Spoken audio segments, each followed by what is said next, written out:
parents gave my sister a new house for graduation, then I got my present. It's a gym membership. They said. I got angry and left. A month later, when my sister lost the house and casino. Graduation day was supposed to be a celebration. Barbara and I had both graduated from college, and our parents had gathered the family for a big dinner. I expected a speech, maybe some sentimental nonsense about how proud they were. What I didn't expect was for them to turn to Barbara with big smiles and say, "We got you a house." A house. A brand new house, fully paid for, worth $120,000. The whole room erupted in applause as she gasped and put her hands over her mouth, pretending to be surprised, even though I was sure she knew. She always knew. Then my father turned to me and I felt the moment stretch. My heart was pounding because surely, they had something planned for me, too. Maybe not a house, but something that said I was important. "And for you, Tom." My mother smiled, prolonging the moment. "It's a gym membership." For a second I thought I had misheard. But no, they were serious. I looked around the room, waiting for someone to say something, but then Barbara burst out laughing. Then my dad. Then my cousins. Soon most of the table was laughing like it was the funniest joke in the world. I felt something inside me crack. I pushed back my chair, stood up, and said, "Are you kidding me?" That only made them laugh harder. Barbara wiped a fake tear from her eye. "Come on, Tom, don't be so dramatic." I looked at my parents. They gave her a house and gave me what? A hint that I should lose weight. My mom sighed as if I was embarrassing her. "It's for your health, Tom. You should be grateful." Barbara leaned back in her chair and smiled. "Yes, Tom. Maybe if you go to the gym, you'll earn yourself a house someday." That was it. I turned to my uncle, the only one who wasn't laughing. He shook his head slightly, as if he couldn't believe what he was seeing. I grabbed my coat, looked at my parents and said, "You know what? Keep your gym membership." Then I looked at Barbara. "Enjoy your house while it lasts." And I walked out. I made a decision that night. I was done living under her roof. I had saved enough to get my own place. It wouldn't be fancy, but it would be mine. A month passed. I moved into my apartment and cut off contact with them. Barbara spent those weeks throwing parties at her new house and calling me sometimes just to rub it in. "Hey, how's the apartment? Must be so cute and tiny." Then one night my phone buzzed. "Barbara." I ignored it. She called again. Then my mom called. Then my dad. Finally I picked up the phone, and my mom's voice was desperate. Barbara had lost the house. Lost it? I thought maybe she had been robbed or had some kind of disaster. But no. She had lost it in a casino. She had this brilliant idea of doubling her money. She didn't tell anyone, just went into a high-stakes game and kept betting until she had nothing left. She didn't just lose her life savings. She literally signed over the house as collateral for a massive bet and lost. Just like that, it was gone. I almost laughed. Not out of cruelty, but because it was so absurd. My father said, "We need your help." I knew where this was going. "She's homeless now. We need you to help us pay her rent until we get this straightened out." I hung up. The next day, Barbara showed up at my apartment. She wasn't laughing anymore. She stood in the hallway looking miserable and said she had nowhere else to go. I reminded her that she had a gym membership. She kept coming back. Every day, knocking on my door begging. My parents kept calling, pressuring me, making it seem like it was my responsibility. "You're her brother. Family takes care of family." I asked them where that attitude was when they gave her a house and gave me a glorified voucher. Things escalated. My dad started telling relatives that I was selfish. My mother cried that I was making my own sister suffer. But my uncle, the only sane person in the family, stepped in. He told my parents to back off. He told Barbara to deal with her own mess. He made it clear that if they didn't leave me alone, he would make sure everyone in the extended family knew exactly how they were treating me. My father hated that. He stormed off, but they eventually stopped calling me. Barbara finally found an apartment. Not a house, just a tiny apartment. She had to get a second job to afford it. Last week she called again, acting all nice, asking if we could have lunch. I told her I was busy. I guess she finally realized that if you spend your whole life laughing at someone, they won't feel bad when you lose. A few weeks went by, and I thought things had finally calmed down. No more calls from my parents, no more knocks on my door from Barbara. I was enjoying the peace. Then, one night, I came home from work, and as I walked up to my apartment building, I saw someone sitting on the stoop. It was Barbara. She looked terrible. Her usually perfect hair was a mess, and her expensive clothes were wrinkled as if she had slept in them. She got up when she saw me. "I have nowhere to go," she said. I sighed. "Not my problem." She followed me up the stairs. "Come on, Tom. Just for a few nights." "No." She grabbed my arm. "Please." I shook her off and unlocked my door. "You have friends. Go to them." She hesitated. Then, in a low voice, she said, "They won't return my calls." That made me pause. Barbara had always surrounded herself with people, but now I realized they weren't real friends. They were there for the parties, the free drinks, the fancy house. Now that she had nothing, they were gone. But that wasn't my problem. I went inside and closed the door. The next morning, she was still there. Sitting in front of my building, wrapped in a thin jacket, looking miserable. I ignored her and went to work. That night she was gone. I thought that was the end of it. But then strange things began to happen. One night I went to get food out of the fridge and noticed that things were missing. Just little things at first. A soda I swore I hadn't drunk. A box of instant noodles gone. Then one day, my leftovers from last night's dinner were gone. I lived alone. I started paying attention. I checked the locks. Everything seemed normal. But then I noticed something strange. The window in my tiny laundry room, the one I never opened, wasn't locked. I had a bad feeling. That night, I set up my cell phone to record the kitchen. The next morning, I reviewed the footage. At 2 a.m., the laundry room window slid open and Barbara climbed in. I stared at the screen in shock. She crept into the kitchen, opened my refrigerator, and started eating. Then she grabbed a blanket from my closet, curled up on the floor, and went to sleep. She had been sneaking in for days. I confronted her that night.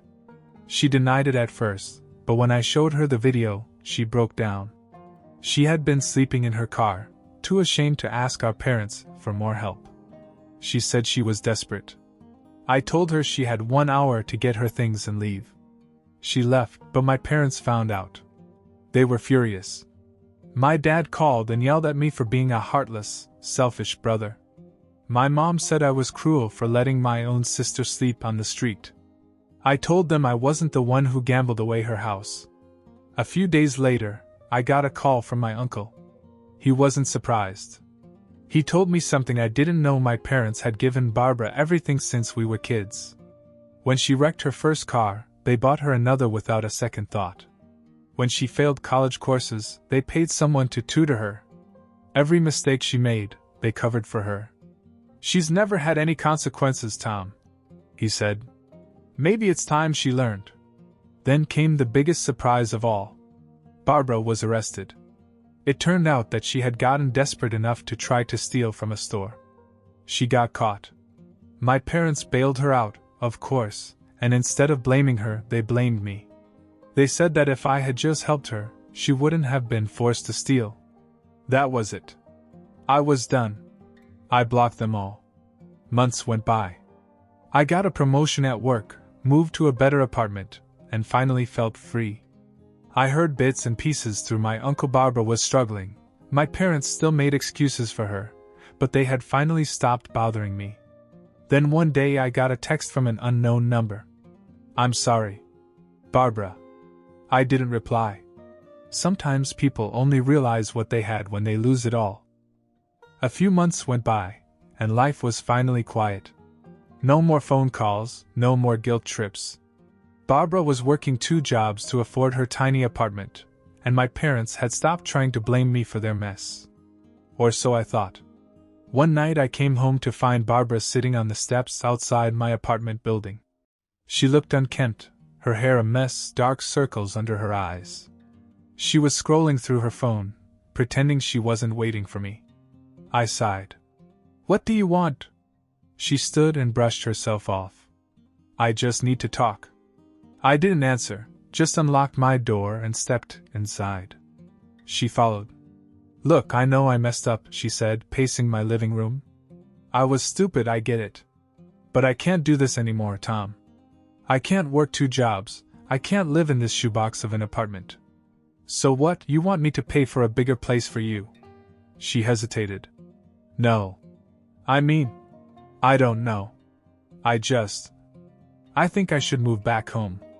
I laughed. A full, genuine laugh. "Great. Go tell Mom and Dad. I'm sure they'll welcome their golden child back with open arms." She folded her arms. "I did. They said no?" That took me by surprise. She sighed and sat down on my couch, rubbing her temples. "They said they didn't have the space. They didn't want me bringing my bad choices into their home. Mom literally said, 'You had a house and you lost it, so figure it out.'" I stared at them. "You mean the same people who begged me to help you? The same people who called me selfish?" She nodded. "Yes. As soon as they realized that bailing me out wasn't an option, they dropped me. For a moment I almost felt bad. Almost. Then she looked at me. I was hoping maybe I could stay here for a while. Just until I got back on my feet. I didn't even hesitate. No." Her jaw clenched. "Come on, Tom. I wouldn't be here if I had other options." "You had options," I said. "You had a house. You could have lived comfortably for years. But you laughed at me, rubbed it in my face, and gambled it away like an idiot. And now that Mom and Dad won't help you, you suddenly remember I exist?" Her face contorted in frustration. "You don't have to be such a jerk about it." "Yes, I do," I shot back. "Because you would never have done that for me. If the roles were reversed, you'd be laughing about this." She looked away, her jaw clenched. She knew I was right. After a few moments of silence, she stood up. "Fine. I'll think of something else." She stormed for the door. "But don't act like you're better than me. You think just because you have a crappy little apartment, you're on top of the world? News flash, Tom, Mom and Dad don't care about you either. They only tolerate you because you're not a burden." She slammed the door behind her. I thought that was the end of it. But the next day I got a call from my mother. "Tom, what did you say to your sister? She called us crying." I laughed. "She showed up at my house expecting me to fix her life. I told her no." Mom sighed dramatically. "Tom, she's your sister. You need to be there for her. You weren't there for her." "Why should I be?" There was a long pause. "This isn't about us. It's about family." I cut her off. "Oh, now it's about family? Where was that energy when you were giving out houses?" She started to say something, but I hung up. The real chaos began a few days later. Barbara, apparently having decided that I wasn't going to help her, had gone back to our parents' house anyway. She showed up unannounced and demanded that they let her move back in. When they refused, things got ugly. She screamed at them. Called them hypocrites. Told them they had spent their whole lives coddling her and now, when she actually needed them, they were turning their backs on her. Then this was the part that shocked me. She told them they were terrible parents. My mother lost it. She screamed back that Barbara was ungrateful, that she had ruined everything they had given her, that she had embarrassed the family. My dad, who was usually the calmer one, told her that maybe it was time for her to learn to stand on her own 2 feet. Barbara didn't take it well. She picked up a decorative vase from the table and threw it against the wall. It shattered. That was the last straw. My dad grabbed her arm and dragged her to the door, yelling that if she ever did anything like that again, she'd never be welcome back. Barbara left. And somehow, Instead of blaming her for her actions, my parents turned it on me. If you'd just let her stay with you, my mom snapped over the phone later, this wouldn't have happened. I laughed. Oh, so now she's my problem again? What happened to working it out? We're your parents, Tom. You should do what we tell you. I almost felt sorry for them. They had spent their whole lives playing favorites, shaping Barbara into someone who thought she could do no wrong. And now that it had backfired, they had no idea what to do with her. I told them I was done. I wasn't going to pay Barbara's rent. I wasn't going to fix her mistakes. I wasn't going to be part of their family drama anymore. That's when my uncle stepped in again. He called me that night. You need to set some real limits, Tom. They're never going to stop until you do. I told him I already had. Good. Because if they keep this up, I'm getting involved. I don't care if it ruins our family's reputation. I don't know exactly what he said to them, but after that, my parents stopped calling. Barbara stopped showing up. It was the quietest my life had been in years. Then, a week later, I got a text message from Barbara. I hope you're happy. You got what you wanted. I didn't reply. Because, honestly? Yes. I was happy. Things were peaceful for a while. No more phone calls, no more guilt trips, no more Barbara showing up at my door looking for a way out. I thought maybe they had finally learned their lesson. I should have known better. It started with a message from my father. Just a casual "Hey, call me when you get a chance." I ignored it. I knew that nothing good ever came from those messages. A few hours later, my mom called. I let it go to voicemail. Then Barbara called. I was tempted to answer, just to see what ridiculous request she had this time, but I didn't. The next morning I woke up to another message from my father. We need to talk about something important. Call us. Against my better judgment, I finally called back. My mom picked up right away, her voice all sweet, like she wasn't about to ask for anything. Tom, it's been so long since we talked. How are you? I didn't even give her a smile. What do you want? She sighed, as if I was being unreasonable. It's about Barbara. Of course it was. She hesitated before saying. She's having trouble with the rent. She's really trying, but she can barely make ends meet. We thought. I cut her off. No. She got defensive. You don't even know what I was going to say. I do, I said. You were going to ask me to help you pay your rent. And the answer is no. She huffed. Tom, she's your sister. She's family. She just needs a little help until she gets back on her feet. Like the house you gave her? The one she lost in a casino? There was a long pause before my father finally spoke. She made a mistake, but she's learning. We just need you to do a little bit. We'll all pitch in. That made me laugh. Oh, really? How much are you two contributing?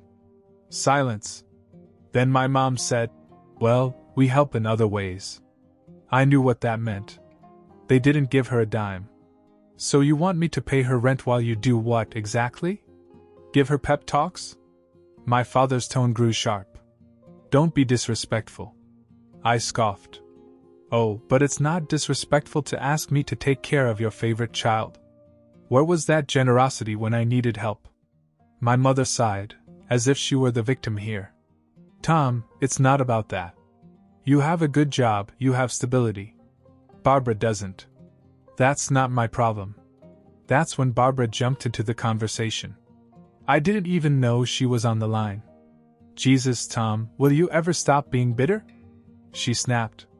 I laughed. Oh, sorry, am I supposed to just forget how you treated me? You're acting like I personally stole from you, she shot back. I made a bad choice, okay? But you have a good life. You can afford to help me. Just because I can doesn't mean I will. She groaned. You're so selfish. Am I? I said. Where was that energy when you were making fun of my cute little apartment? Silence. Then she tried another angle. Fine. Whatever. If you won't help me, at least lend me some money. I'll pay you back. I laughed again. No, you won't. You don't even pay your own rent. She snapped. You're unbelievable. You're acting like a petty child. You'd rather see me struggle than help your own sister. I didn't even hesitate. Yep. My dad lost it. Tom, enough. We raised you better than this. That pissed me off. No, you didn't. You raised me to be the backup plan. And guess what? I quit. I hung up. Over the next few days, they kept calling. Sometimes it was my mom, sometimes my dad, sometimes Barbara. I ignored each one. Then my uncle called. They say you're refusing to help Barbara. That you're being cruel. I sighed. And what do you think? He chuckled. I think they're panicking because their golden child has finally run out of luck. And I think you're right to tell them no. That was all the confirmation I needed. The next day I got a final text from Barbara. You're going to regret this. I blocked her number. I thought that was the end of it. But a week later, something happened that changed everything. A week after I blocked Barbara, I started getting strange mail. At first, I ignored it, but when I finally opened one of the letters, my stomach dropped. It was from a bank I didn't recognize, about a loan I had never taken out. Someone had taken out a huge loan in my name. I checked the details, and there it was, my parents' home address. I drove straight to their house, not bothering to call ahead. My mom opened the door with a nervous smile. I held up the letter. Explain. She glanced at my dad. Tom, we were going to tell you. When? After I got sent to collections? My dad sighed. It's just a loan, Tom. We needed a little help. With what? Paying for Barbara's mess? Barbara stepped outside, arms crossed. You're overreacting. I almost laughed. You stole my identity, and I'm the one overreacting? My mom grabbed my arm. We raised you. Don't you think you owe us something? That hit me. Owe you? My dad crossed his arms. You're acting selfish. We knew you'd never help willingly. I pulled out my phone. You have 48 hours to fix this, or I called the cops. They panicked. 2 days later, the loan was paid off. I didn't ask how. I locked down my credit, blocked their numbers, and cut them off for good. That was over a year ago. Now I live my own life. My credit is fine, my job is stable, and I don't waste a second thinking about them. Barbara, though? She's drowning in debt. My parents finally realize she's a burden, but instead of taking responsibility, they just complain. And now they call me. Not to ask for money, at least not directly. They want me back. The good son. The stable one. The backup plan. I don't answer. Because I know the truth. They never wanted me. They just wanted what I could give them. And they're never getting anything from me again.